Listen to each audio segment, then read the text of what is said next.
Life mission കേസിലെ vigilance അന്വേഷണം നിലച്ചിട്ട് മാസങ്ങളായി. കേസിൽ മുഖ്യമന്ത്രി പിണറായി വിജയന്റെ പ്രിൻസിപ്പൽ സെക്രട്ടറിയായിരുന്ന എം ശിവശങ്കറിന്റെ പങ്കിനെ കുറിച്ചുള്ള തെളിവ് 2 വർഷത്തിന് മുൻപേ വിജിലൻസ് ശേഖരിച്ചിരുന്നു. ഉന്നതരെ ചോദ്യം ചെയ്യേണ്ട ഘട്ടം എത്തിയപ്പോൾ അന്വേഷണ ഉദ്യോഗസ്ഥനായ SP-യെ മാറ്റി പുതിയ ഉദ്യോഗസ്ഥനെ നിയോഗിച്ചു. എന്നാൽ കേസ് ഫയൽ തുറക്കാൻ പോലും ഈ ഉദ്യോഗസ്ഥന് കഴിഞ്ഞിട്ടില്ല.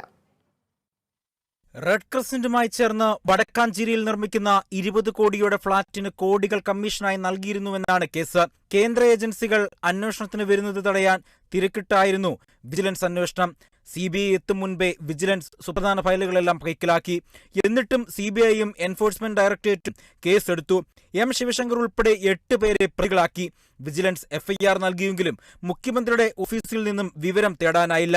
ലൈഫ് മിഷനുമായി ബന്ധപ്പെട്ട 3 പ്രധാന യോഗങ്ങൾ നടത്തിയതിന് മുഖ്യമന്ത്രിയും അന്നത്തെ മന്ത്രി AC മൊയ്തീനും അന്നത്തെ ചീഫ് സെക്രട്ടറിയുമാണ്.